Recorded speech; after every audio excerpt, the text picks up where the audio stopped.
Bismillahirrahmanirrahim. Assalamualaikum warahmatullahi wabarakatuh. Alhamdulillahirabbil alamin. Assalatu wassalamu ala asrofil anbiya'i wal mursalin wa ala alihi wa sahbihi ajmain amma ba'du. Kali ini saya akan menjelaskan tentang musnad ilaih. Ya. Secara etimologi musnad ilaih yaitu al-hukum alaihi al-muhuku alai au mahobar anhu. Artinya yang disandarkan kepadanya atau khobarnya. Sedangkan secara terminologi musnad ilaih adalah al-musnad ilaih huwa al-mubtada alladzi lahul khobar al-khair al-fa'il wal naibuhu asmaul nawasih. Musnad ilaih adalah mubtada yang mempunyai khobar, fa'il, naib, al-fa'il dan beberapa isim dari amil nawasih. Dalam pengertian lain, musnad ilaih adalah kata-kata yang dinisbatkan kepadanya suatu hukum, pekerjaan dan keadaan. Maka dapat disimpulkan definisi musnad adalah tempat penyandaran berita atau kata yang dikenal sebagai hukum. Sebuah hukum bisa berupa fa'il, naibul fa'ilnya, dan mubtada yang memiliki khobar dan bentuk apa saja yang aslinya seperti mubtada. Contoh yang ke-B yaitu musnad ilaih dalam ilmu balaghah dan nahwu. Dalam mempelajari ilmu balaghah, kita harus mengetahui dua unsur dasar yang tersusun pada setiap kalam, khobar dan kalam insya, yaitu al-musnad dan al-musnad ilaih, agar mudah memahaminya. Perhatikan contoh berikut. Muhammad qaimun, Muhammad berdiri. Dalam kalimat ini Muhammad sebagai tempat disandarkannya perbuatan berdiri atau disebut al-musnad ilaih. Sedangkan qaimun adalah perbuatan yang disandarkan kepada Muhammad atau disebut al-musnad. Pola pembentukan kalimat ini dalam ilmu nahwu biasanya berupa jumlah ismiyah, terdiri mubtada dan khobar. Yang kedua, al-jumlah fi'iliyah, terdiri dari fi'il dan fa'il. Coba perhatikan jumlah ismiyah di yang saya sebutkan. Muhammad qaimun. Di sini pada jumlah ismiyah di atas kita dapat mengetahui bahwa Muhammad adalah dalam ilmu nahwu berfungsi sebagai mubtada. Yang dalam ilmu balaghah berfungsi sebagai al-musnad ilaih. Sedangkan qaimun dalam ilmu nahwu berfungsi sebagai khobar yang berarti fungsi dari sebagai al-musnad dalam ilmu balaghah. Begitu juga pada jumlah fi'liyah qoman Muhammad telah berdiri. Perbuatan yang disandarkan adalah fi'il berdiri, al-qiyamu.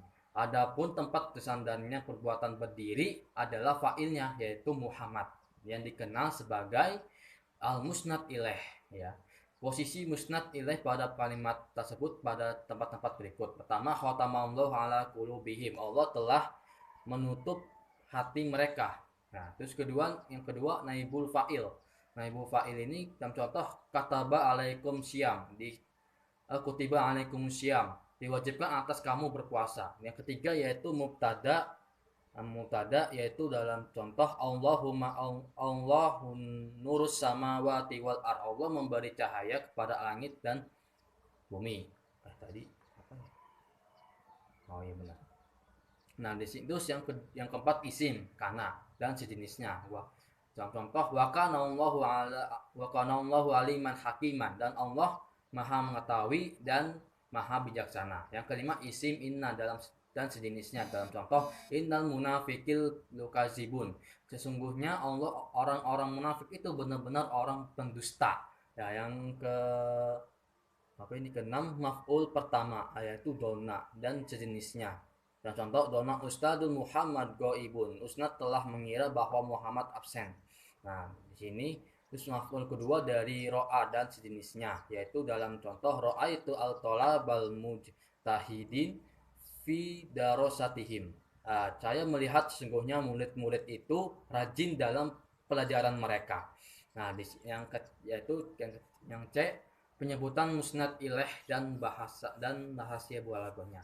Nah, di sini ada azik secara leksikal berarti menyebut.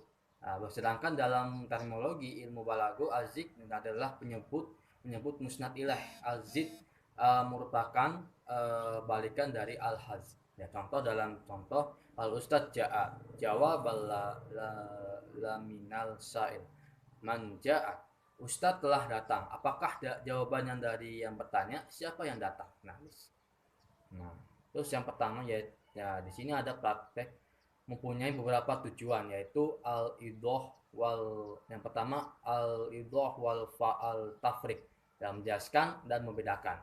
Nah, di sini penyebutan musnad ilaih pada suatu kalimat salah satu bertujuan untuk menjelaskan subjek pada suatu nisbah. Jika musnad ilaih itu tidak disebutkan, maka tidak akan muncul kesan khususnya. Contoh dalam kalimat Muhammad muhadirun, Muhammad ceramah. Sebagai jawaban dari man muhadir, siapa yang ceramah. Nah, yang kedua yaitu go go bawah al mukhatab, menganggap mukhatab tidak tahu. Mutakalim ini yang menganggap mukhatab tidak tahu apa-apa, ia akan menyebut musnad ilaih pada suatu kalimat yang ia ucapkan. Dengan menyebut musnad ilaih, mukhatab mengetahui fa'il, mubtada atau fungsi-fungsi lain yang termasuk musnad ilaih ya. Yang ketiga yaitu Muntalazut senang menyebutnya. Ya, seorang mutakalim yang menyayangi uh, menyayangi sesuatu, ia akan banyak menyebutnya. Pepatah mengatakan, man ahibbu syayal kasirul jakaro. Barang siapa yang mencintai sesuatu, ia pasti akan banyak menyebutnya. Seperti dalam contoh hal yatahibbul habibika, ya hibbuni habibi. Apakah kekasihmu mencintaimu? Kekasihku mencintaiku. Nah, yang empat yaitu at-tazim. At-ta'zim, mengagungkan atau menaruh rasa hormat. Contoh al-hadir sabhul ladawilah, telah hadir Saiful Daulah ya. Saiful Daulah ya. Jawabannya untuk menjawab pertanyaan dari hal hadir amirun, apakah raja telah datang. Nah, terus yang kelima, bawasul kalam, untuk memanjangkan perkataan. Nah, di sini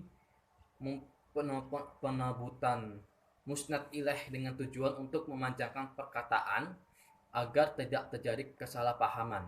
Kesalahpahaman dapat kita temukan dalam Al-Quran yang berbunyi wama tilkal ya biyamitika ya Musa. Nah, qala hiyal hasofil atukiu alaiha wa asyad biha alal gonami wali fiha marobi. Dan apakah yang ada di tanganmu wahai Musa? Dia Musa berkata, itu adalah tongkatku. Aku bertumpu padanya dan aku merontokkan daun-daun dengannya dengan makanan untuk makanan kambingku, dan bagiku masih ada manfaat yang lain. Yang keenam yaitu ilhanah, untuk menghina. Nah, contoh asarikul kodam, mencuri itu telah datang. Ya. Di sini jawabannya untuk orang yang menanyakan hal hadirul musyarikun. Ya, apakah pencuri itu telah datang? Tujuh suatu kekaguman. Nah, contoh ala yakumul as, melawan harimau ya. Nah, terus yang 8 untuk menakuti seperti ucapan kita pada orang yang dikehendak nasihat. Contohnya Robbana amirul bihada. Tasjil al-9 tasjil al-sami hatta talataya. Dalam contoh, nah di sini artinya mendengar, mencatat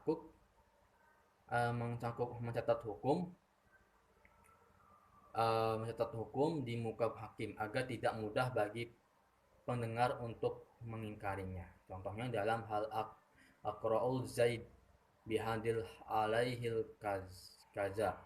Apakah Zaid ini mengakui bahwa Ia menanggung demikian. Kemudian saksi menjawab, "Naam." Ya, Zaidun hadal akrobani alaihil kaza. Ya, Zaid itu mengakui bahwa ia menanggung demikian. Nah, di sini ada yang yang keempat, pelepasan musnad ilaih dan rahasia balaghah. Di sini yang pertama yaitu untuk meringkas atau karena sempitnya konteks. Yang contoh qala ali kaifa anta qultul alila. Dia berkata kepadaku, "Bagaimana keadaanmu?" Aku berkata, "Luar biasa." Pada dialog di atas terdapat kalimat yang padanya dibuang musnad ilaih, yaitu pada kata alih. Ya, kalimat lengkapnya adalah ana alih dalam MC. Nah, di sini yang kedua, terpeliharanya lisan ketika menyebutnya. Contoh, wama arodakal mahiyah, nah wama adoraka mahiyah narun hamiyah. Dan tahukah kamu apakah neraka hawiyah itu? Nah, pada ayat kedua terdapat lafaz yang dibuang, yaitu kata hiya yang dituduhkannya sebagai musnad ilaih. Kalimat lengkapnya adalah hiya narun hamiyah, yaitu api yang sangat panas. Nah, yang ketiga, musnad ilaih telah jelas berdasarkan petunjukan tanda-tanda yang ada. Contoh, fasokat wajahaha wa qalas ajukal qadim adim. Lalu akim, lalu menepuk menepuk hanya sendiri seraya berkata, "Aku adalah seorang perempuan tua yang mandul." Nah, terus yang lain, yang keempat, menguji pendengaran atau kadar ingatannya. Contoh, nurul mastafadi min nurul syamsi. Cahayanya diam bila cahayanya diambil dari cahaya matahari. Nah, yang kelima, mengagungkan musnad ilaih, seperti ucapan kamu kepada orang yang mengagungkan syariat dan menjelaskan beberapa petunjuk yang wajib diikuti. Contohnya, makro lisyara'il wal mausyud, ya, lidalil, yang menetapkan hukum syarak dan menjelaskan akan dalil-dalil. Yang keenam, menghina musdalih. Contohnya, musasu malun malhadir wa manafiun, karena tergesa-gesa. Nah, tusuk tujuh, karena tergesa-gesa, seperti dalam kata orang, syarikun, asalnya syarikun, karena syarikun, ya. Yang kedelapan, bermaksud menutupinya kepada kehadiran selain mukhotob tertentu, bermaksud menutupinya karena pada hadirin selain mukhotob tersebut, seperti ja'a, sudah datang, dengan maksud yang datang itu Zaid bagi orang-orang yang telah sama-sama mengetahuinya. Yang sembilan, mengikuti penggunaan bahasa Arab yang berlaku membuang musnadilaih. Contohnya, romiyatun min ghairil rom. Ya, dalam sininya yang tidak tampak ada orang yang melempar. Dalam contoh tersebut diperkirakan musnad ilaihnya adalah rohiman rohadihi. Ini merupakan pepatah yang disampaikan kepada orang yang melakukan tindakan yang sebenarnya dia sendiri bukan ahlinya. Ya, sekian dari saya. Di sini masih banyak, tapi nanti dilanjutkan di bagian keduanya. Ya, sekian dari saya. Wassalamualaikum warahmatullahi wabarakatuh.